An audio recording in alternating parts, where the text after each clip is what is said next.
Dear ones, I am Archangel Michael. Returning to our topic from yesterday and emphasizing what I said yesterday in our live meeting. Today I want to talk a little about how each of you fits into this whole process.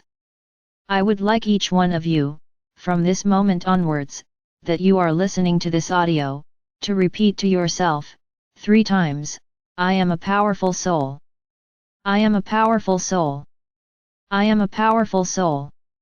And I would like each of you to believe what you are saying. Don't just say, I like bananas. Because then it has no effect, it has to be said with great conviction, believing in what you are saying. What do I want from this? Telling each of you that, yes, you are powerful souls. All of you without exception.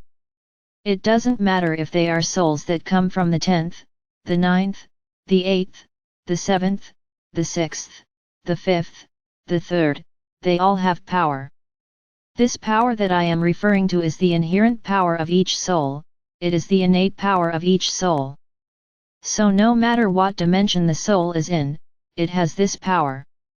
And what would this power be? Be exactly what she wants to be. When the soul decides something, it will believe in that, it will think about that, it will want that, and it will have the power to transmute everything around it, to make that happen. This is the power of every soul, of all souls.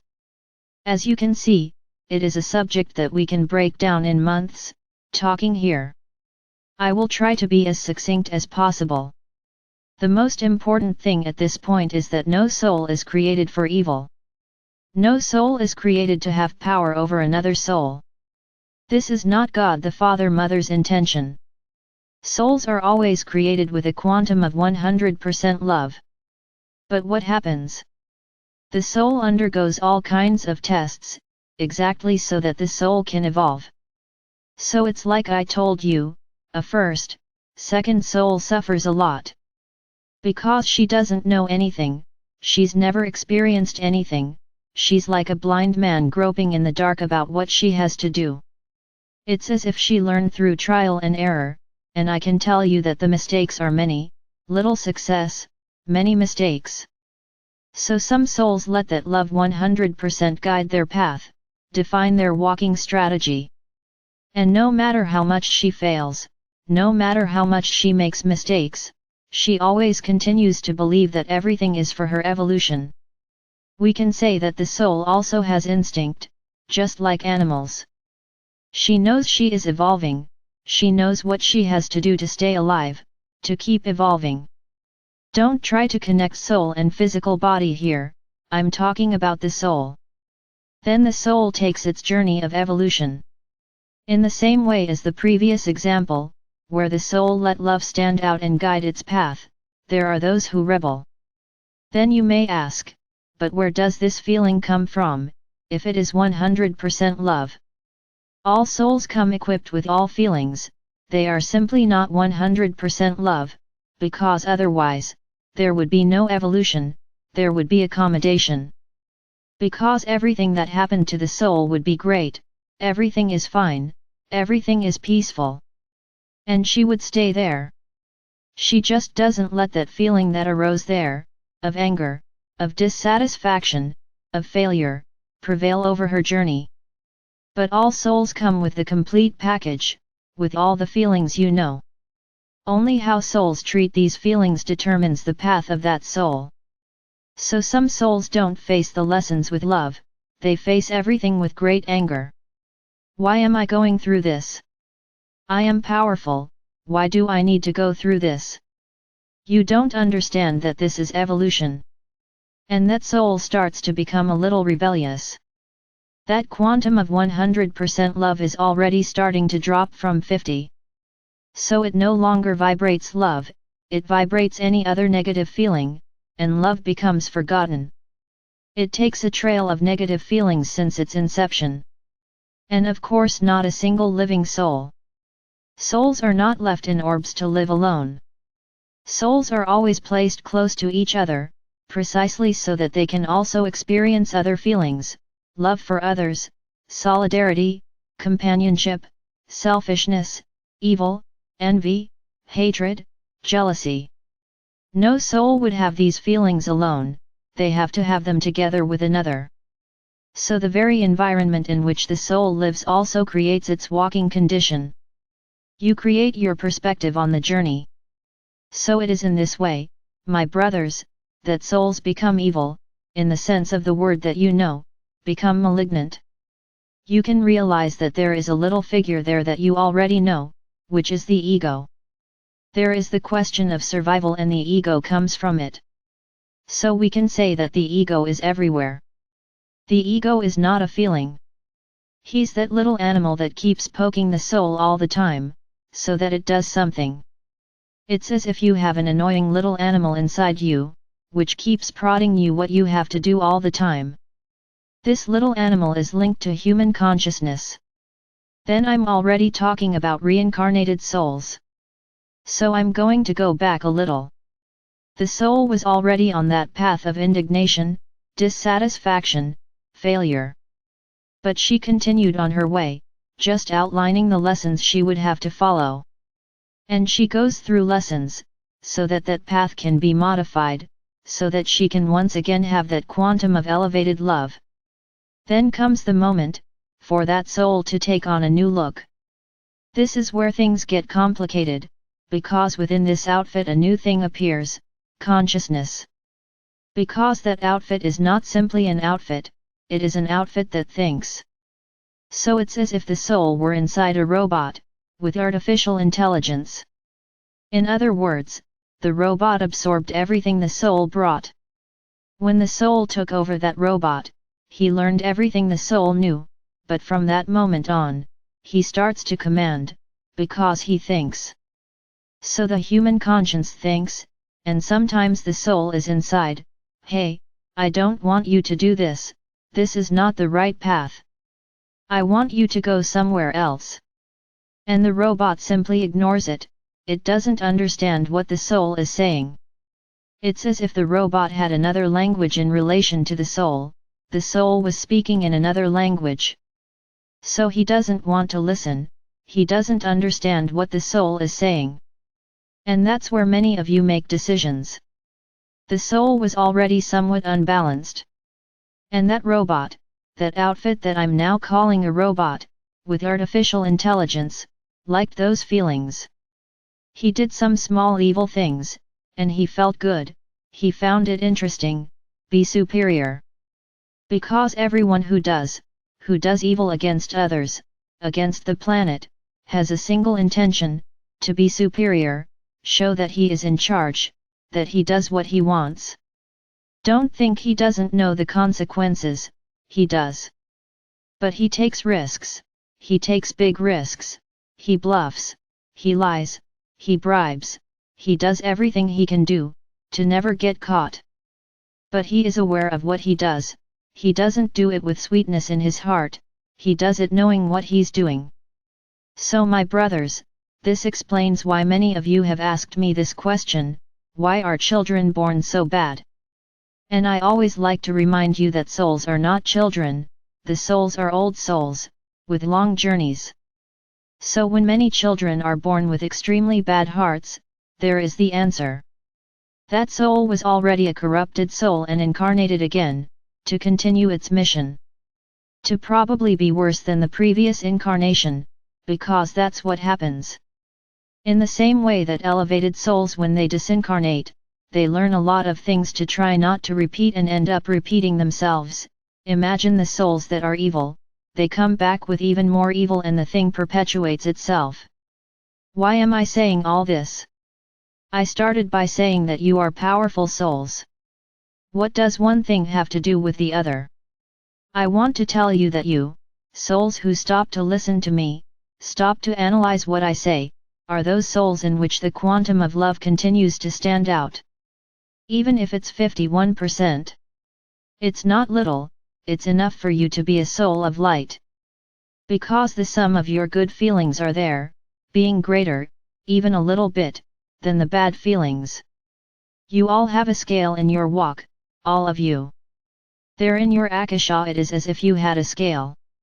And every feeling or action you do is placed on the correct side. Negative feeling, positive feeling. And that will have a sum. So I can tell you here that all of you have a heavier positive side, even if just a little. Because anyone who doesn't have that positive side can't stand listening to my messages. He may even be in the group, trying to find out how to manipulate this group, but he won't listen to anything I say, because he can't handle my energy. Because every video that is created is not simply created with a voice and a little music in the background. And not just my words, they have my energy. So they can't stand to hear it. So when I speak to you, you are powerful souls, you are, because you have managed to keep the quantum of love rising, the quantum of love rising. This is what matters. There is no analysis of what was done. Each act has weight and everything adds up, everything. The deaths, the evil, the revenge, everything adds up.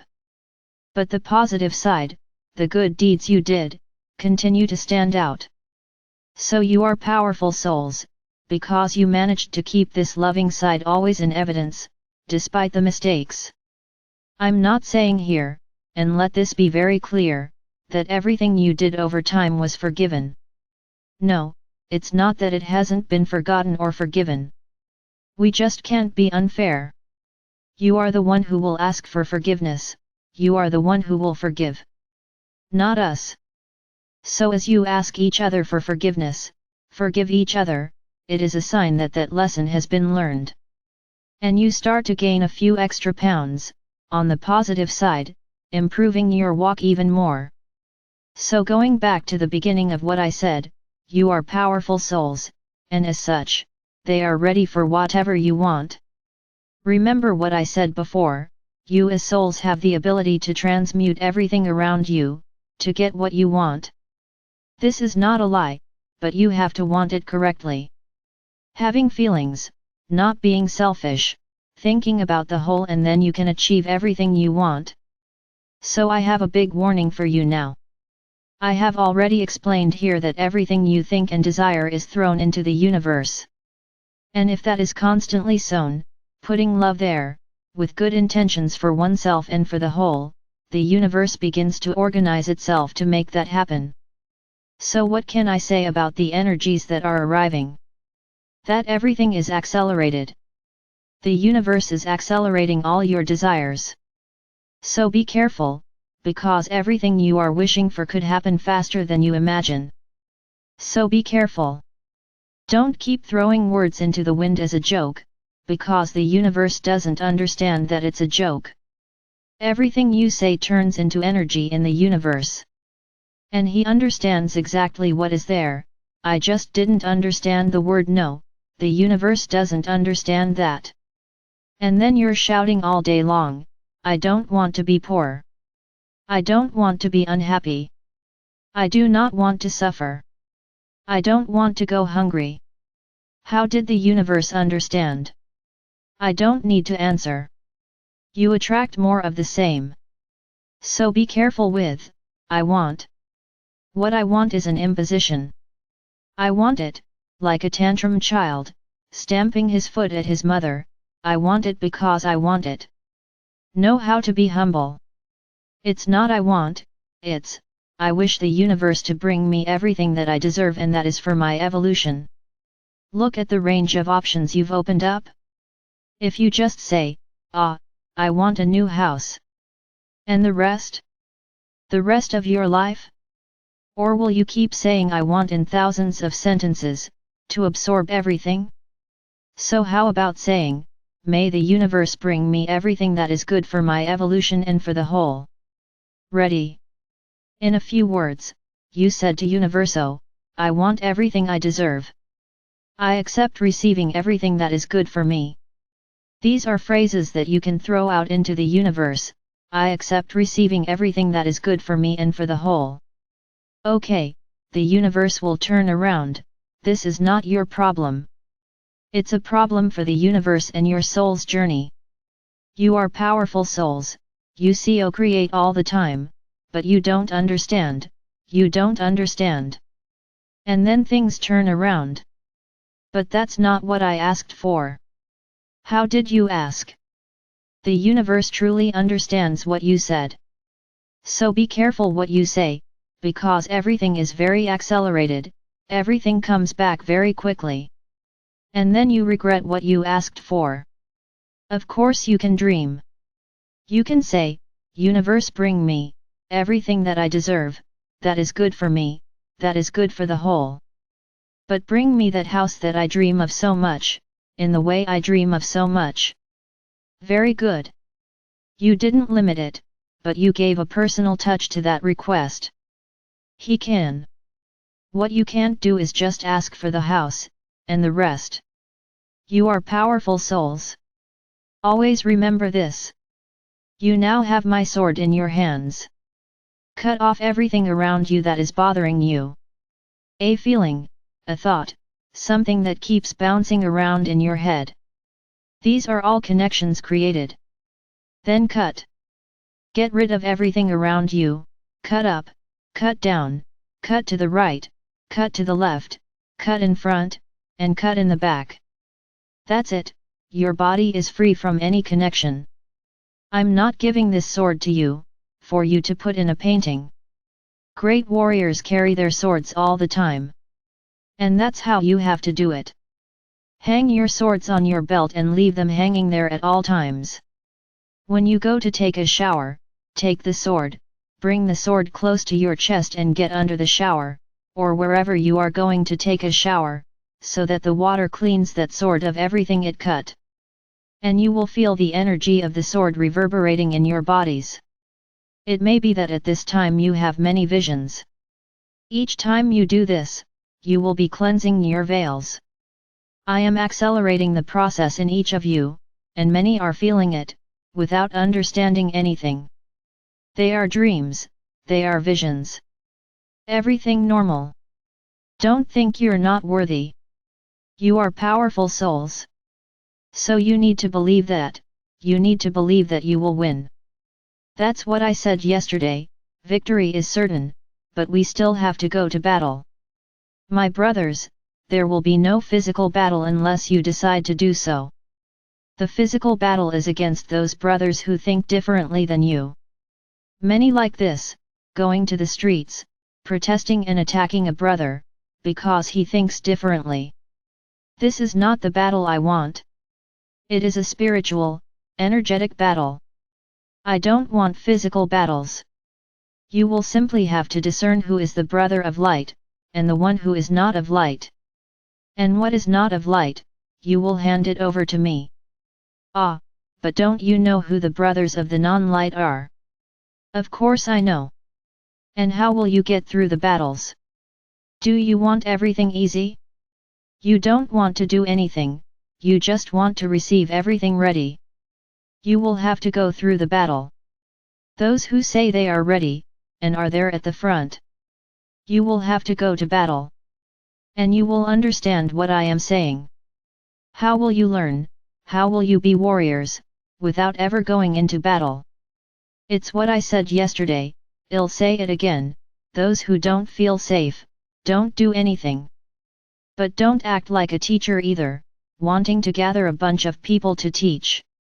How, if you're not ready? So stay quiet in your corner. Do not do anything. My brothers, everything I'm saying is still very confusing for you. But you will understand when everything starts to happen. I just want each of you to be ready. With my blue cloak, with violet clothes and with my sword drawn on my belt. This during the day.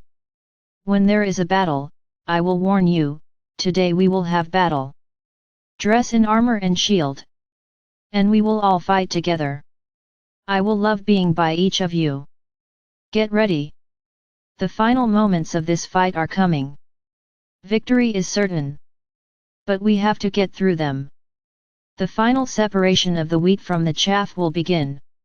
Do not suffer the suffering of others. Understand that everyone is in the place they have to be. Right now, no one is in the wrong place. Do not suffer the suffering of others. Be supportive. Do not suffer for the souls that are gone, it was their choice, they made that choice. Be ready to assimilate all of this without losing energy. Tomorrow we continue. I am Archangel Michael. I am always here, with each one of you. You may not see me, but rest assured, I am there.